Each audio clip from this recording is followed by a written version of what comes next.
Definitely want to show you how we filled these up economically. We've got a layer here of wood, compost, and dirt here that I think will work fantastic for these raised beds.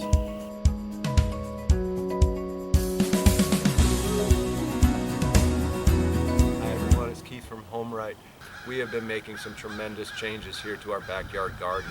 It's all started with those greenhouses that we've got in. Those have been working out fantastic for us. We took out some of our interior fence lines that we have, which is allowing us to have expanded areas for growing some different varieties of plants, possibly directly in the ground instead of in raised beds. And I've also been working on fixing some of the drip irrigation lines because those were kind of going all over the place, so I wanted to get those in a little bit more structured situation. But one of the biggest changes we've done here, and we've been wanting to add these for quite a while now, and finally we saved up enough money for it, is to get these raised metal beds from Vego. Well, let me show you how they came in the box, what it looks like, how we put them together, why we chose Vego, and then I'm also going to show you how we filled these beds up economically. We ended up choosing the 6-in-1 17-inch raised beds. In the 6-in-1 kit, here on the back they show you what's included in the package. You'll have your corner pieces there, 4 of them, 6 of the side pieces, as well as the hardware that's included that you'll need. They'll also here show you the different styles and configurations that you can make with it. And that's something that you can also find out when you go online to their website. We ended up choosing to do this 5x2, but I knew that I wasn't going to be using all of the pieces. So I also ordered from them their herb garden kit, which just gives me 4 extra of these corners. This is the herb garden twin pack that we purchased, so I'll have the extra corners to build 2 more additional raised beds. The color we chose for our raised beds is pearl white. I believe they have about 5 or 6 different colors available, and you can find those online. We ended up ordering a total of 6 of these boxes of the 6-in-1 kit.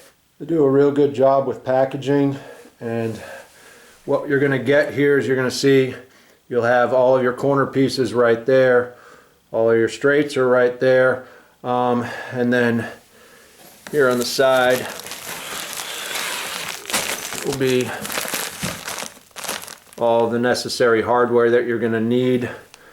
This happened to be part of a promotion they were running, so this included free solar lights that we got with it, along with it being on sale. They run a variety of different sales and programs throughout the year. We purchased this back in October, and that happened to be what they were, the promotion that they were running at that time.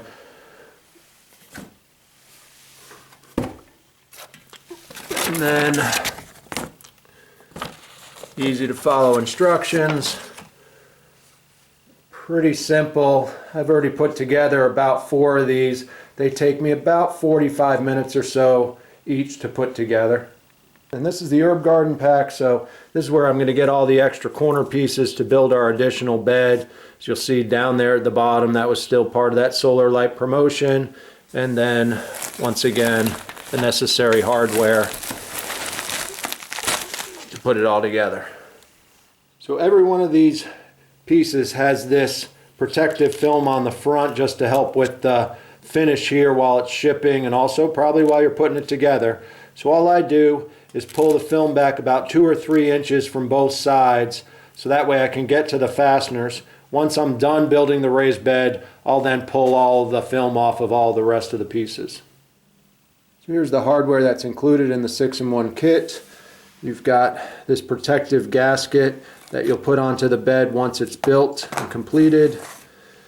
You've got these small bolts with a number 3 Phillips head bit that you're going to need to provide that Phillips head bit for when you're tightening them.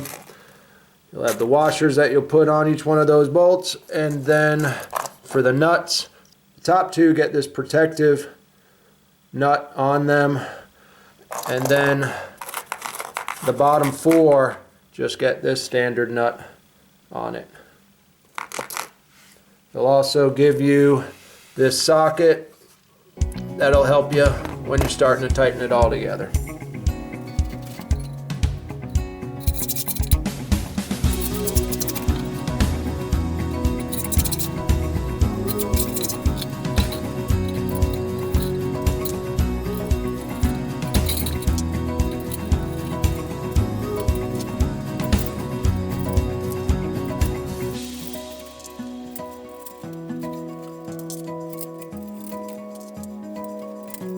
I've gone ahead and started to connect the corner pieces to the side pieces.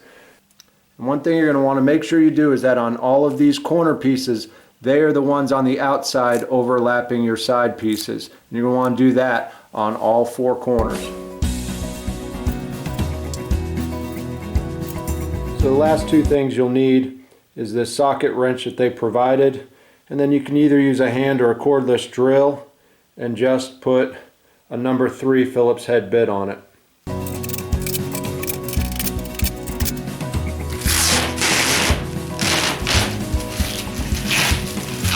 Now the last step is to install this protective gasket along the top of the entire raised bed.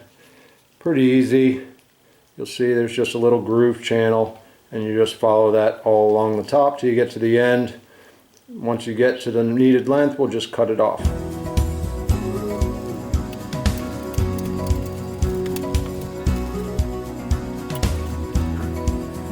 Yesterday, Lori and I were able to set the beds where we wanted them to be, and I got a chance before the end of the day to level off these 4 beds and get them set in place in the ground. And now I have to deal with these 4 today.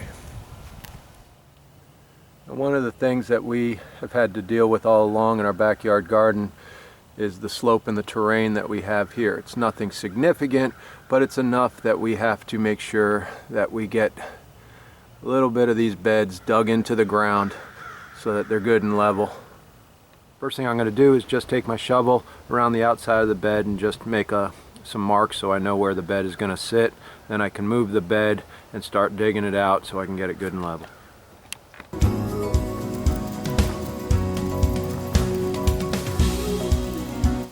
So there's a lot of different brands out there that make these metal raised beds. We looked at came down to about 3 different types. We chose Vego here just because this, for cost and what seemed to fit our needs, worked out the best for us.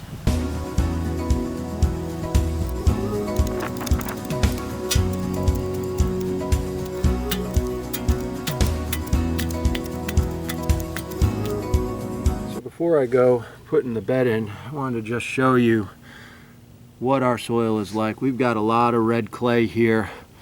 And you can see it starting right down about in here, right by where that worm is going, and it's just going down from there. This has been real easy to dig in today because we got a bunch of rain last Tuesday, but you can also see up above here for the last about 2-3 years we've been slowly just constantly putting wood chips on top of this soil in our walking path areas, and you can see the difference it's starting to make in the soil right here. What you get with this red clay is a lot of chunks like that, and if it wasn't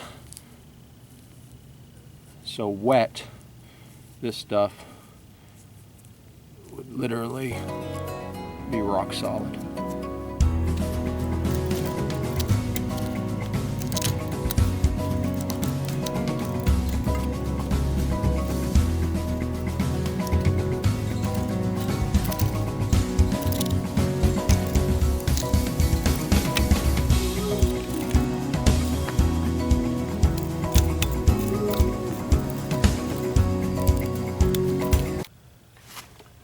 Alright, so I've backfilled this all in here along the edge, and it's probably going to sink down after the rain that we're supposed to be getting tonight. But I'm not too worried about it because even though there's grass all out here, eventually this is all going to be wood chips for a walking path. All the beds now are set, leveled off, and I've gone ahead and already put in at the bottom here just a layer of chicken wire. We have some issues with voles and other pests, so may not totally stop them, but it's at least one preventative measure. We can go right ahead and fill these up with dirt. That would get pretty expensive pretty quickly, and we don't need that much dirt in these beds. I've got probably about 16 inches here from the ground to the sidewall right now. So what I'm going to do is grab myself some cardboard, and then I've got some firewood that's starting to rot and decompose, so I'll just put a layer or 2 of that on there, and then I'll follow that up by filling those little gaps with some compost. This is just wood that was at the bottom of our firewood pile that had just been sitting on the ground for a while, starting to deteriorate. So the next step for us is to go and get some compost in here just to get this, fill in some of the gap areas with that compost, get it to a flat surface, and then we'll add our topsoil blend. I just finished up filling up these beds here. After the compost layer, what we ended up doing was filling them with our soil mixture I pick up at the supply yard. That soil mixture is a combination of sand, soil, and compost. And then what I also did into each one of these beds was add some peat moss. The reason why I added that peat moss is that those bags were on clearance, the 3-quart bags, for $1.40 a bag. So that was added into this in each one of the beds. I also, after I did the soil, was top dress them with what I had left over of our leaf mulch and leaf mold. So there's probably about an inch of that sitting on top of these. Now you can see these beds are up near the top. I do anticipate they're going to compress down probably about another inch or inch and a half or so, but we are letting these rest. We probably are not planting in these until mid to late April, so we've got a good still 10 weeks for these guys to just sit here and hopefully be ready come mid-April. And then finally, I also, as you can see, have water lines running down, so here in the next couple of weeks I might as well get started on hooking up the water for each one of these beds, so we'll be good to go when planting season starts. Thanks so much for watching, guys. If you have any questions or suggestions, please put them down in the comment section below, and we'll see you on the next video.